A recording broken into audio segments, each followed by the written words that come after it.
los antimicrobianos, como una pequeña introducción.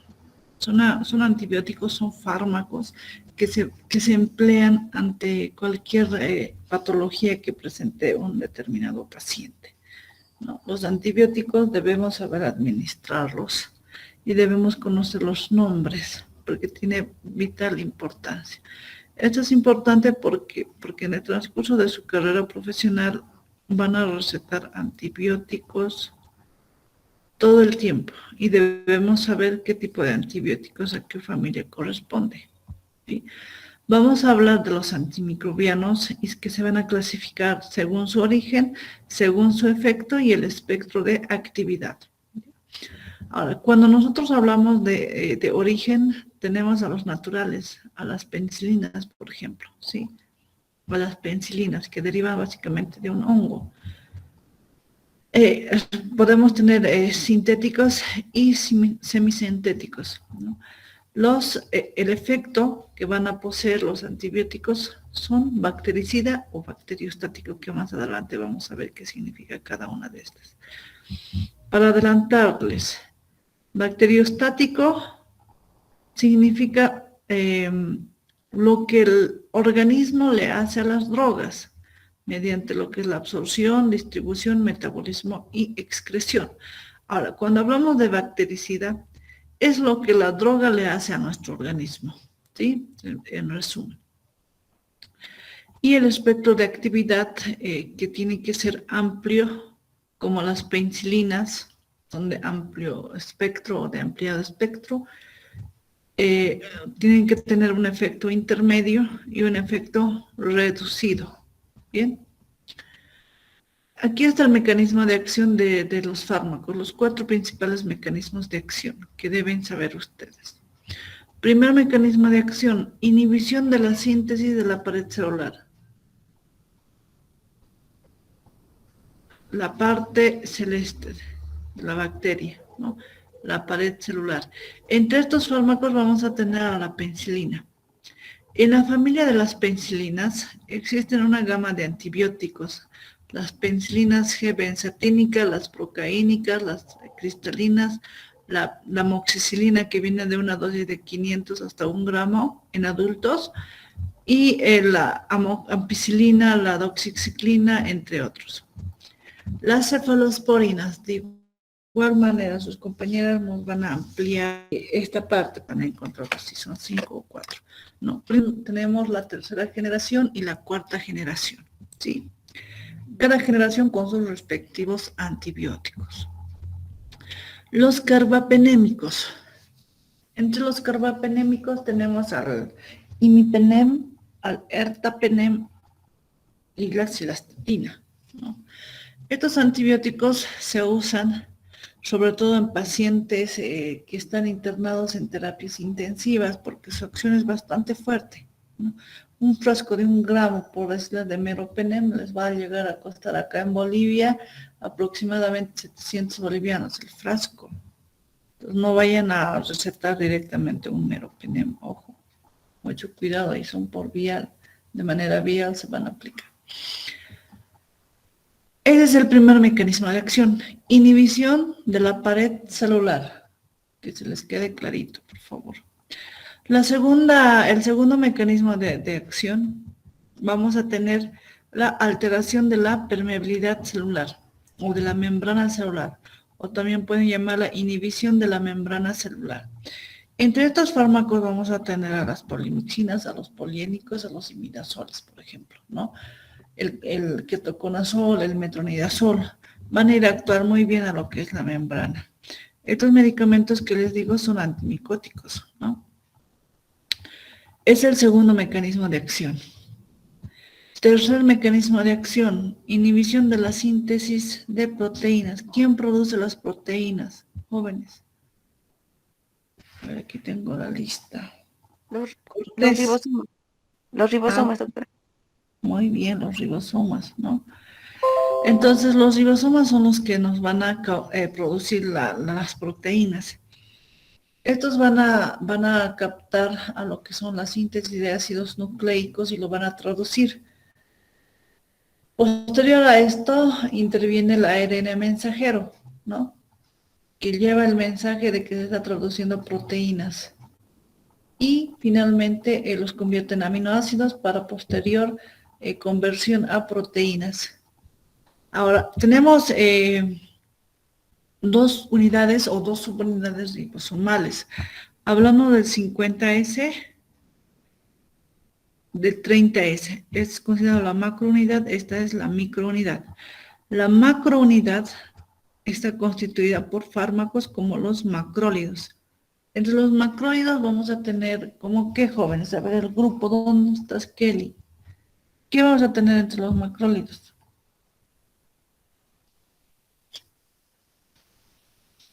No hay Kelly, ¿dónde estás, Kelly? Tenemos la citromicina, tenemos la claritromicina, ¿qué más? La eritromicina, ¿Qué más? la telitromicina también. La eritromicina también otra vez. Ya. Tenemos esos medicamentos al margen de la clindamicina, el cloranfenicol, etc. Estos corresponden a la subunidad 50S, ¿sí? Los antibióticos que corresponden a la subunidad menor, a la pequeña fracción, son los que actúan a nivel de la subunidad 30S. Entre estos vamos a tener las tetraciclinas, tenemos a los aminoglucósidos. Entre los aminoglucósidos, ¿qué tenemos? Gentamicina, ¿qué más? Tobramicina, ¿qué más? Neomicina, ¿qué más? Estreptomicina. Ya, la streptomicina es un antibiótico de vital importancia porque se va a usar en el tratamiento de la tuberculosis. Ese es el tercer mecanismo de acción, ¿sí? Tercer mecanismo de acción. Cuarto mecanismo de acción. Inhibición de la síntesis de ARN y ADN, ¿sí? Síntesis de ácidos nucleicos. Van a actuar a este nivel. Tenemos la rifampicina en cuanto al ARN, polimerasa. Esta nos va a ayudar bastante, la rifampicina, en el tratamiento de la tuberculosis, ¿no? Es uno de los fármacos que se emplea durante el tratamiento de la tuberculosis. Posterior a esto tenemos al ADN girasa, ¿sí? Tenemos a la familia de las quinolonas. Las quinolonas de igual forma se van a dividir por generaciones. Primera generación, ácido nalidíxico, por ejemplo. Segunda generación, ceftriaxona. Tercera generación, levofloxacino. ¿Y la cuarta generación cuál será? Lo vamos a averiguar, ¿sí? Entonces, a no olvidar estos cuatro mecanismos de acción que son importantes. ¿Hasta ahí me han podido comprender?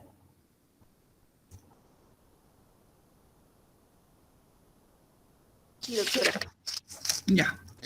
¿Dónde está Lorenzo Quilca? Lorenzo. Ahora, vamos a hablar un poco de los antecedentes, ¿sí? La era de los antibióticos, la era de la quimioterapia como tal, se inició en el siglo XX, se inició en el siglo XVII y en el siglo XVIII, ¿sí? Descubrieron, por ejemplo, la quinina, que era empleada para el uso del paludismo. Posterior a esto se realizó la implementación de la emitina para el tratamiento de la mebiasis, pero en este entonces no se sabía con exactitud cómo actuaban estos medicamentos, ¿no? No se sabía. Y en el año 1929, el señor Alexander Fleming descubrió a lo que es a la penicilina. ¿Cómo le descubrió? En un cultivo que él realizaba, un cultivo propio de él, se dio cuenta que se contaminó por un hongo su muestra, ¿no? Su muestra se contaminó por un hongo. Y ese hongo era denominado Penicillium notatum, ¿no? Y desde ahí empezó la era de la quimioterapia con Alexander Fleming, con el descubrimiento de la penicilina. Este hongo hacía que las células de su cultivo llegaran a alisarse, ¿no? Y entonces, de ese modo lo denominó penicilina a su antibiótico. Vamos a repetir nuevamente. Primer mecanismo de acción, ¿cuál es?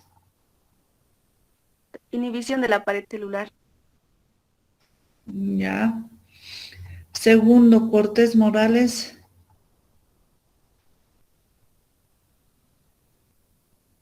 No está, se fue. Contreras Valdés. Tampoco está. Condori Vargas. Uy, no están. ¿Dónde están jóvenes? Segundo mecanismo de acción, cualquiera, jóvenes. Doctora, es la alteración de la permeabilidad celular. Ya, perfecto. Muy bien, el tercer mecanismo de acción. Inhibición de la síntesis de proteína. Muy bien. Cuarto mecanismo de acción. Inhibición de la Inhibición de la síntesis del ADN y el RN. Muy bien. Entre esos tenemos a los fármacos que ya les he mencionado, ¿no es cierto? Muy bien. Ahora sí vamos a hacer el concepto de lo que es farmacodinamia y farmacocinética. Farmacodinamia es el conjunto o es el estudio de cómo las drogas actúan sobre los seres vivos, sobre sus procesos fisiológicos, bioquímicos, ¿sí? Así como el mecanismo por el cual los realiza, ¿no?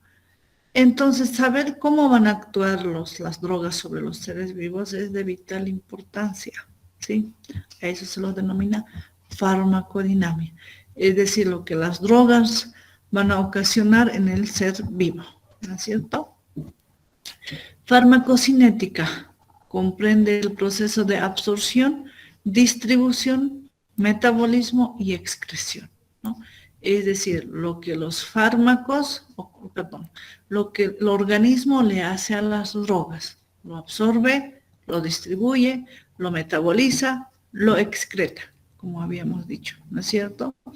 Ahora, también es importante conocer la forma adecuada de la administración de un fármaco, ¿no? Porque el poder desconocer el mecanismo de acción de los fármacos va a hacer que puede haber un fracaso terapéutico y podamos negarle de cierta forma los beneficios a un paciente, ¿no? E incluso podríamos hacerle daño al paciente causándole, qué sé yo, un grado de resistencia, etcétera, ¿no? Otros conceptos que vamos a manejar es la terapéutica, ¿no? La terapéutica es el arte, es un arte de aplicar los medicamentos u otros medios físicos, dietéticos, psíquicos al tratamiento de las enfermedades, ¿no es cierto? Ahora, en el caso de la farmacología, no solo es de interés la farmacoterapia, ¿no? La cual está comprendida a base del seguimiento como tal de la droga en el paciente, ¿no? Ahora, lo que es toxicología. Aquí debemos tener un poquito de énfasis porque contribuye por sí misma una vasta de disciplinas que incluye lo que es el origen, la acción, la investigación y el diagnóstico del tratamiento, pero en las intoxicaciones, ¿sí? Guarda relación con la medicina legal, sobre todo, y la medicina industrial, ¿sí? Es importante saber, por eso, las dosis, porque si no vamos a intoxicar a su paciente. Ahora, vamos a hablar de las vías de administración de los fármacos. Consiste en la aplicación directa del medicamento sobre la mucosa y sobre la piel, ¿sí? Sobre todo los orificios naturales que tengan, ¿no? El objetivo de esta aplicación es obtener un beneficio local, ¿no? Ahora, existen factores que afectan la absorción de la piel, ¿no? Como características físico-químicas del principio activo, ¿no? Por ejemplo, las sustancias liposolubles, el pH de la piel, el pH de la piel con, con el pH de la piel es ligeramente ácido en lo que es la piel del hombre, ¿no es cierto? Lo que va a facilitar la absorción de algunos medicamentos, ¿no? Ahora, la concentración del principio activo también tiene que ser proporcional al estado físico de la piel. En este tipo de piel la absorción está dada por el estrato córneo, ¿no? Y si este estrato córneo está lesionado, la absorción será mucho mayor y cosa que no es del todo recomendable, ¿no? En los niños la absorción es más rápida porque su piel es más permeable a diferencia de los adultos porque ya está bastante queratinizado y como en el niño va todavía madurando ciertas cosas, entonces la piel también es uno de ellos que va madurando y que se hacen más permeables, ¿no? En el sitio de aplicación, ¿será lo mismo aplicar un medicamento en el antebrazo que en la planta de los pies? Gaby, apaga tu micrófono, por favor.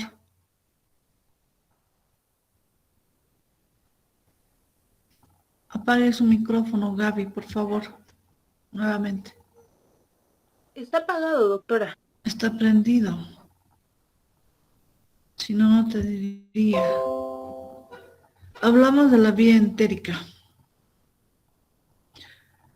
La vía entérica se trata de la vía oral, ¿no es cierto? Que consiste básicamente en la introducción del fármaco por la boca, ¿no? Y posterior deglución. Sencillo. La vía entérica tiene características muy importantes porque el medicamento que vamos a introducir por la boca se va a absorber principalmente en el intestino delgado porque tiene una gran superficie, ¿no? Tiene una gran... ¿Cuántos metros mide todo el intestino, jóvenes? ¿Cuántos metros tiene? El intestino delgado mide de 5 a 6 metros. ¿No es cierto? Algunos autores inclusive dicen de 7 metros, ¿no? Al margen de eso, tiene una buena irrigación, ¿no? La presencia de bilis, ¿dónde desemboca el conducto del colédoco? Jóvenes. Primera porción del duodeno. En el esfínter. Ya, ¿cómo se llama el orificio? Esfínter de Oddi. Esfínter de Oddi, ¿no es cierto? Entonces, la bilis que se va a secretar por medio del hígado va a pasar al esfínter de Oddi. Esto también va a ayudar a que el fármaco se pueda absorber, ¿sí? Ahora, hay circunstancias que van a acelerar el vaciamiento gástrico, ¿no? Y por ende va a haber una absorción, ¿no? El hambre, el ejercicio, las comidas frías, ciertos medicamentos como la metoclopramida van a aumentar el vaciamiento gástrico y por ende van a aumentar lo que es la absorción del fármaco y los nutrientes, ¿no? Ahora, las ventajas y las desventajas de esta vía. Entre las ventajas vamos a decir que es una técnica bastante sencilla, es cómoda, no es dolorosa y es bastante económica, ¿no es cierto? Esto, la vía oral, va a permitir que se pueda autoadministrar el fármaco o el preparado farmacéutico, ¿no es cierto? Es una vía segura, su administración no altera ningún proceso que pueda ocurrir por vía parenteral y en caso de sobredosis, vamos a poder realizar algún lavado gástrico introduciendo una sonda nasogástrica, ¿no?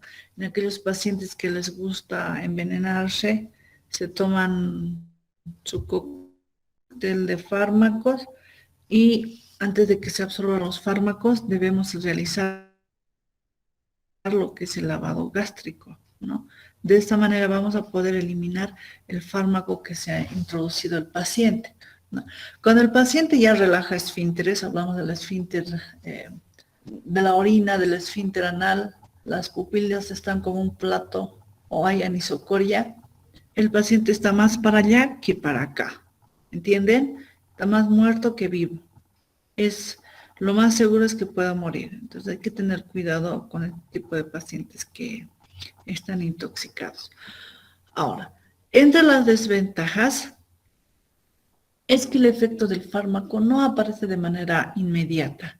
Tenemos que esperar en un lapso de 20 a media hora, ¿sí? Para que pueda absorberse y hacer efecto, ¿no?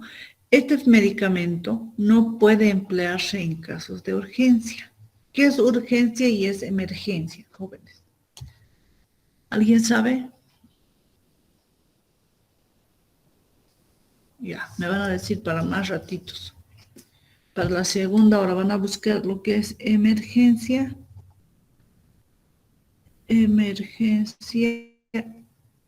y urgencia.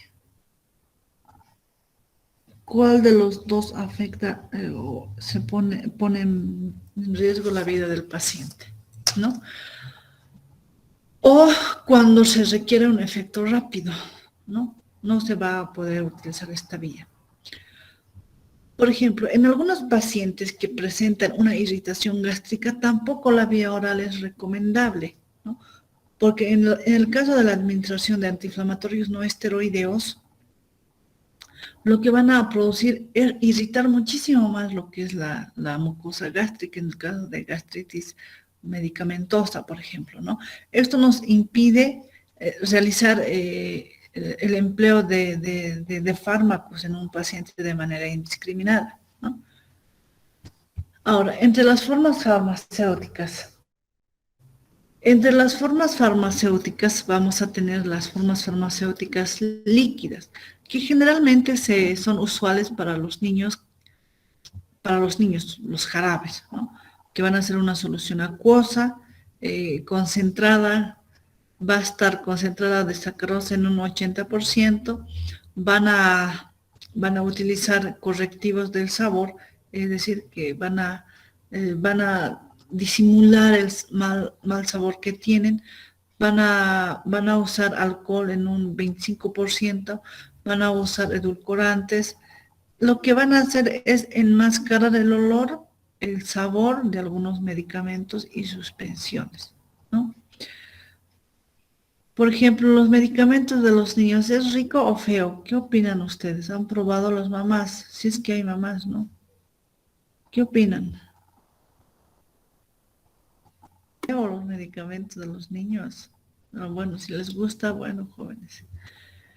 Entre las Algunos son formas, ricos, algunos son feitos.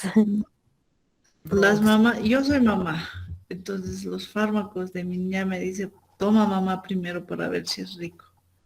Y tengo que hacer la prueba. Y es desagradable, jóvenes. Es muy desagradable. Pero hay que simular que son ricos. Doctora, bueno, en mi caso yo he visto que yo tengo 2 sobrinas y pues he probado algunos de esos medicamentos, algunos saben feo y algunos saben dulce, por así decirlo. Tienen un sabor pasable, por así decirlo. Sí, ¿no es cierto? Tienen un sabor que se puede tolerar, pero del todo no son tan ricos como aparentan, jóvenes. Y más aún si saben cómo están compuestos. Bueno, seguimos. En cuanto a las formas orales sólidas, vamos a encontrar ¿a quiénes? A los comprimidos, son sólidos, ¿no es cierto? Son sólidos. Entonces tenemos los comprimidos, las tabletas, las cápsulas de omeprazol que en su interior van a tener una sustancia sólida como tal, ¿no? Contienen estos diferentes principios activos y excipientes, ¿no? Ahora, existen comprimidos que tienen múltiples capas y que son de liberación retardada, ¿no? Eso, por ejemplo, el Icovac se llama, el Icovac. Esto viene del laboratorio SAE, si no me equivoco.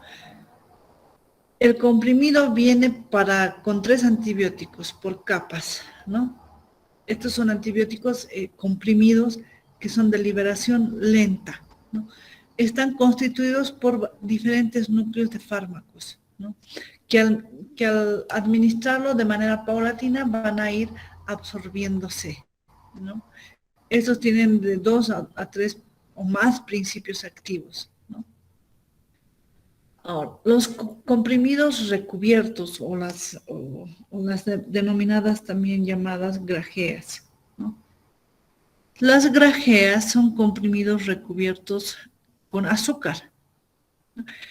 El objetivo de esto es proteger al principio activo ¿de dónde? De la humedad, del aire, del pH que existe a nivel de la boca, así como enmascarar malos olores, malos sabores cuando se la ingiere, ¿sí? Tenemos los comprimidos con cubierta gastroresistente, es decir, si nosotros tomamos un medicamento, lógicamente el pH del estómago lo va a digerir, ¿no es cierto? Cuando nosotros hablamos de comprimidos gastroresistentes, es que el comprimido, la cubierta que tiene ese antibiótico, va a tolerar el pH ácido del estómago, para luego pasar a lo que es el intestino delgado y poder desintegrarse para cumplir su liberación y su efecto. ¿Me entienden? Muy bien. Tenemos otro que son las cápsulas, jóvenes. Las cápsulas tienen una preparación sólida, como ya les había dicho, como también semisólida. En el caso del omeprazol, que ya les había dado el ejemplo, y en el caso del Typirex, que conocen acá en Bolivia, no sé si en Perú habrá eso. Entonces la composición va variando, ¿no es cierto? Ahora tenemos lo que es la vía rectal. A ver, les voy a preguntar anatomía. Cortés Morales, ¿dónde estás? Doctora, Cortés Morales, dime si el recto es limpio o sucio. ¿Sí o no? el recto es sucio. Ya. Caricella Mendoza.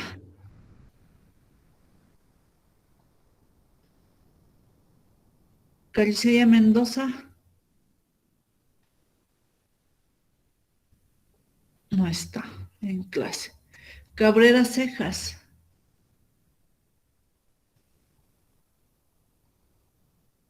Dijo presente y se fue. Cabrera, tú no has dado tu parcial.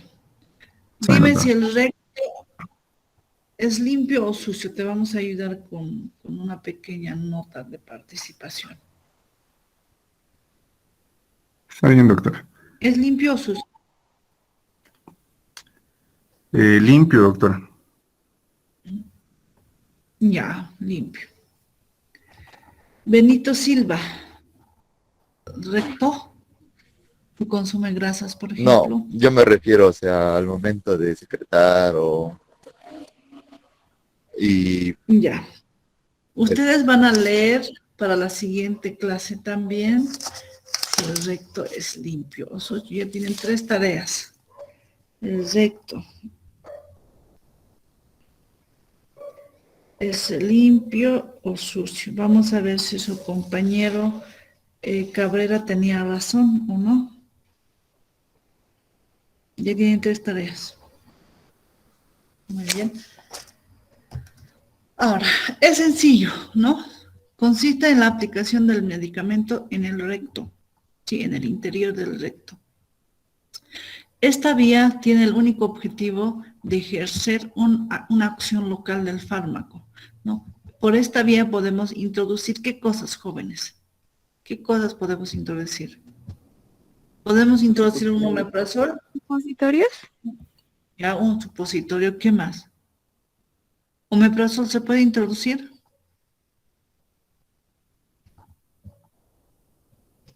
¿Qué No, creen? doctora. No, no es cierto.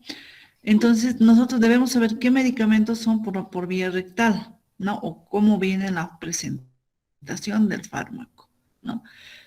Entonces vamos a poder administrar anestésicos, podemos administrar antipiréticos, como dijo su compañera, los antipiréticos vienen como el paracetamol, por ejemplo, vienen para los chiquitos, ¿no? Eso es importante, la vía rectal. Vamos a ejercer una acción local. Podemos introducir anestésicos sistémicos, antipiréticos y la absorción obviamente va a ser rápida, ¿no? Ahora, esta zona del recto, sabemos que es una zona vascularizada, ¿no? Y esto favorece a que la absorción sea mucho más rápida, por el hecho de que se encuentran alrededor lo que son las venas hemorroidales, que van a drenar justamente en la vena cava inferior, ¿no? Y esta vía evita lo que es el primer paso hepático, ¿no? Las ventajas y las desventajas. Las ventajas es que va a ser una absorción más rápida que la vía oral, ¿no? Más aún si las preparaciones son líquidas. En un caso, a ver, yo les pongo un caso. En el caso de que el niño esté convulsionando, ¿qué vía van a optar? ¿La vía rectal, la vía oral, la vía endovenosa? ¿Qué vía? Rectal, doctora. Ya, rectal, dice su compañera. ¿Qué otra vía más churqui? Endovenosa, doctora. Ya, endovenosa. ¿Qué más? Cortés Morales. Doctora. Oral, doctora. Oral, ya. Huamambilca.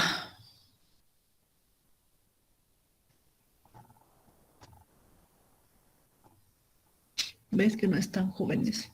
Pérez Borda. Endovenosa, doctora. Ya, hasta ahí. Su compañera Pérez Borda tiene razón en decir endovenosa, porque vamos a adquirir una acción rápida, una absorción rápida.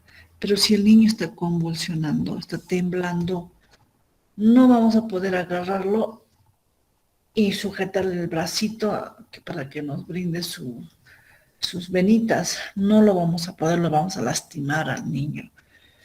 Estaría bien si es que fuera una convulsión localizada, focalizada. Ahora, su otra compañera decía la vía rectal.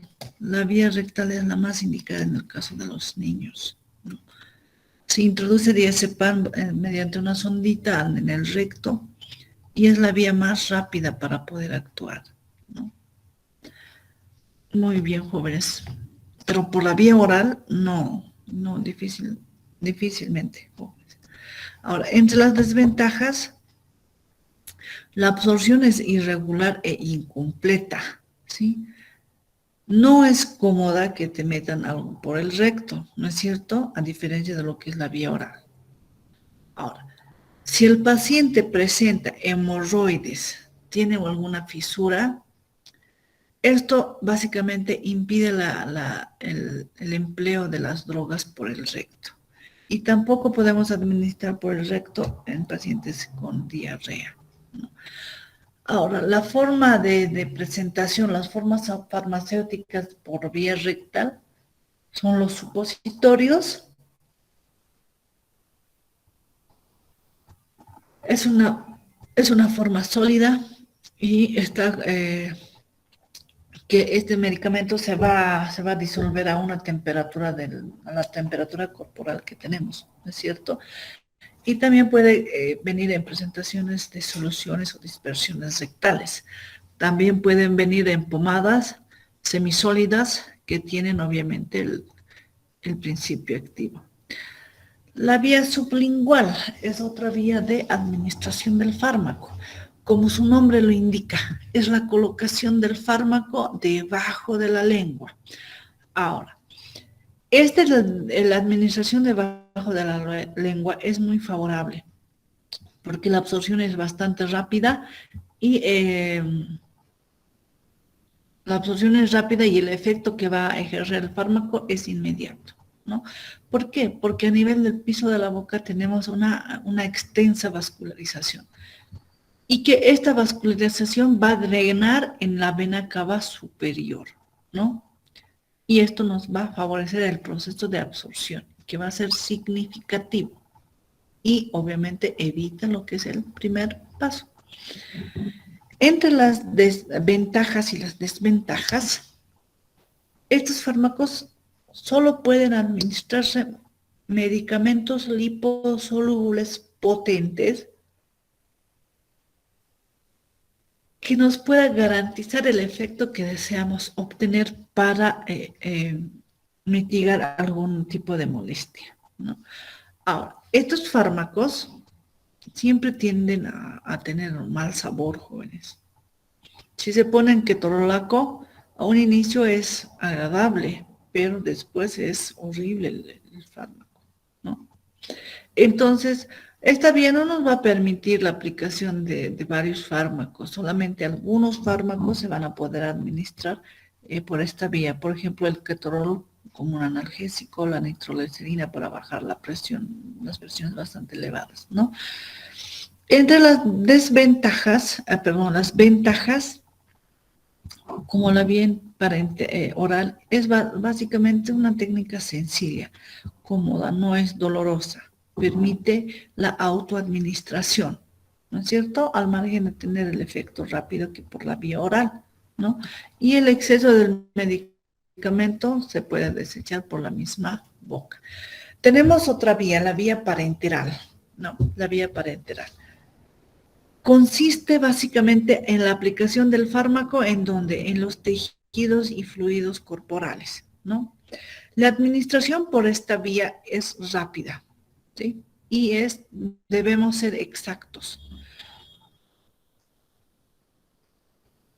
Permite conocer con exactitud la medicación que vamos a administrar, la dosis que vamos a administrar. Si nos pasamos de la dosis, ojo jóvenes, tienen que tener mucho cuidado si van a abordar la vía parenteral, ¿no? Debemos tener cuidado.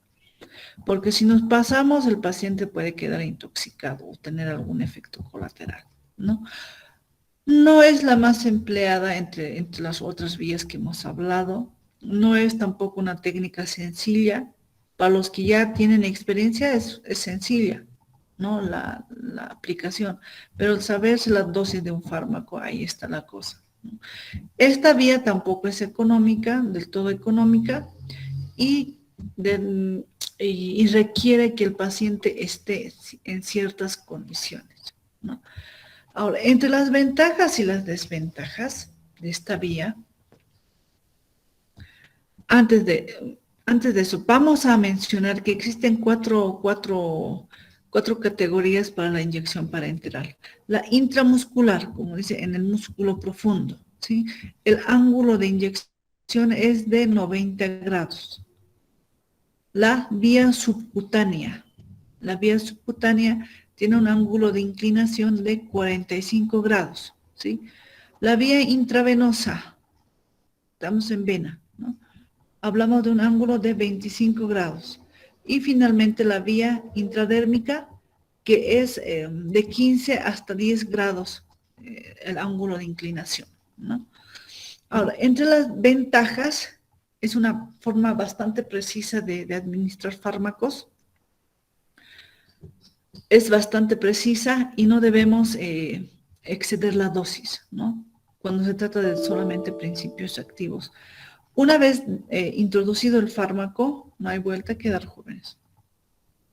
Ni aspirando la misma cantidad van a poder sacar la droga. No. Está dentro y va a hacer su acción, se va a absorber de manera inmediata, ¿no?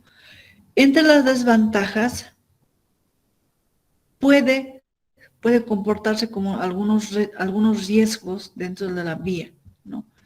Es bastante costosa y requiere de un personal adiestrado, ¿no? Entrenado para su aplicación. Y obviamente debe ser en condiciones asépticas y esta vía es dolorosa, ¿no? A algunos no les duele que les pique la mano, pero sí duele, jóvenes. La vía intramuscular, dependiendo de qué tipo de solución, si es oleosa nos va a doler, ¿no? Duele. Ahora, la vía endovenosa.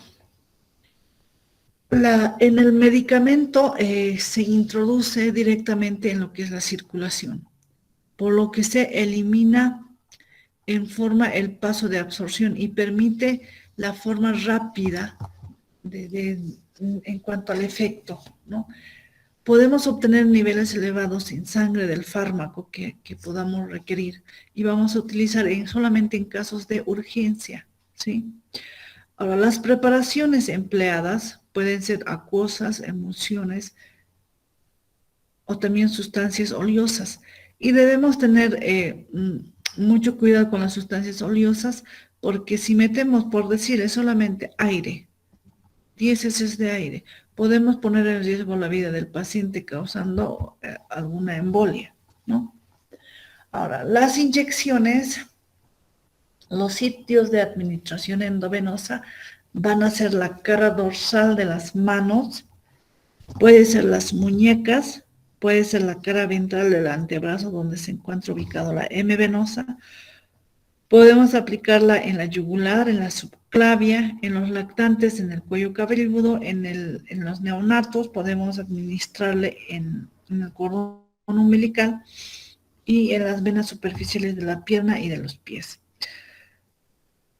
Supongo que no debe doler la vía umbilical, jóvenes. No debe doler porque el cordón umbilical está fresco todavía, ¿no? En el cuero cabelludo yo pienso que sí debe doler al bebé. En la cara ventral del antebrazo es levemente dolorosa, pero en las demás sí es dolorosa, jóvenes. En el dorso de la mano es mucho más dolorosa, ¿no? Ahora, entre las ventajas de este método es que es un método rápido para introducir lo que es el fármaco en la circulación. Debemos tener un efecto ya inmediato, ¿no? Y el medicamento que vamos a administrar podemos controlarlo, ¿no? Lo podemos controlar. ¿Qué tanto de medicación va a ingresar en vena? Podemos controlarlo. Ahora, la vía endovenosa sabemos que requiere una dosificación precisa, ¿sí? Podemos emplear el medicamento bajo monitoreo constante de los niveles de sangre, de los niveles de droga en sangre, ¿no? Y esta vía puede administrarse grandes volúmenes a grandes velocidades, ¿no? Por ejemplo, en un paciente deshidratado, nosotros vamos a acceder a la vía venosa y vamos a dar grandes volúmenes de solución salina o ringer lactato, ¿no es cierto? Y esta vía va a ser dolorosa, puede ser irritante, puede ser que la absorción sea errática en algunos casos, ¿no? Entre las desventajas, la administración rápida del fármaco nos puede producir esto, una flebitis, puede ser que se irrite la vena. Esto puede provocar inclusive desde leves molestias hasta provocar la muerte en el paciente, ¿no? Porque si estamos hablando de vena, el fármaco va a alcanzar grandes concentraciones en el plasma y en el tejido. Y una vez que esté dentro del fármaco, ya no se puede hacer nada, jóvenes, está dentro, ¿sí? Si se produce, por ejemplo, una extravasación de los líquidos que son irritantes y administrados por vía endovenosa, podemos generar efectos indeseables en el paciente, como una necrosis, dolor, inflamación, ¿no? Ahora, siempre debemos tener cuidado con la administración de la vena y en la arteria. Si producimos en la vena no va a haber mucho problema, y si aplicamos mal y con aire podemos provocar un embolismo. Ahora, si aplicamos la inyección en arteria, podemos causar incluso hasta una gangrena periférica, ¿no? Entonces debemos tener cuidado con la administración de estos fármacos. Tenemos la vía endovenosa. Los preparados por esta vía se pueden administrar de 3 formas. Uno, que es la forma continua o la infusión continua. El objetivo de esta vía de administración es mantener una concentración plasmática constante del fármaco en plasma, ¿sí? Lo podemos hacer en goteo o también podemos hacerlo en bomba de infusión, en el caso de administración de insulina, por ejemplo, ¿no?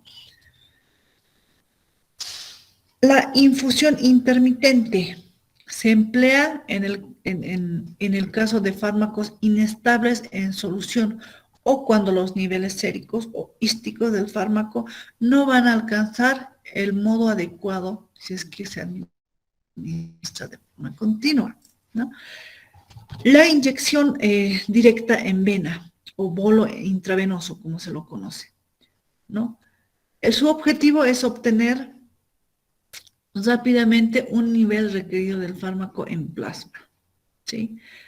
Siempre que sea posible, debe utilizarse una vena distinta de la otra para la administración de la infusión. Tenemos otra vía, que es la vía epidural, ¿sí? La vía epidural es una vía donde vamos a alcanzar lo que es la médula espinal y va a depender de la difusión a través de las meninges, la absorción de los medicamentos, ¿no? Así como también del espacio subaracnoideo, ¿no? En este caso vamos a poder administrar analgésicos, anestésicos, en el caso de las cesáreas, por ejemplo, ¿no? Analgésicos en las mujeres con trabajo de parto que desean tener sin dolor, ¿no? Se van a poder aplicar este tipo de procedimientos. La vía intraarterial, como su nombre lo dice, suele emplearse cuando necesitamos el efecto del fármaco en un determinado órgano, ¿sí? Esto es bastante importante porque podemos introducir medicamentos como podemos sacar la sangre arterial para diagnósticos, ¿no? Por ejemplo, para una gasometría, ¿vamos a tomar vena o arteria? ¿No? Vamos a tomar arteria. Y también las arterias nos van a servir para el tratamiento de cáncer, para la aplicación de drogas cancerígenas. Tenemos otra vía de aplicación que es la vía intraarterial. Ay, perdón, ¿qué estoy hablando? Intraarticular, ¿no? Es una inyección intravenosa directamente en la articulación, como pueden ver, ¿no? No se emplea con frecuencia. ¿Por qué? Porque podemos contaminar esta cavidad articular. Entonces es mejor no hacerlo. Tiene un riesgo bastante elevado y la aplicación de fármacos se puede hacer con corticosteroides que vamos a aplicar a este nivel. Y por último tenemos la vía intraperitoneal. Esta no es una vía usual. Se la puede administrar en raras ocasiones. Se trata de la introducción de soluciones directamente en la cavidad del peritoneo, ¿no es cierto?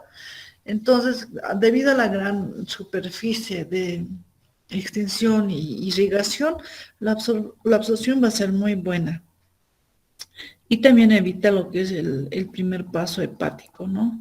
No se emplea de manera rutinaria, como les digo, porque puede provocar adherencias cuando introducimos el catéter, ¿no? Eso es todo, jóvenes. Hasta ahí han podido comprender lo que son las vías de administración de los fármacos.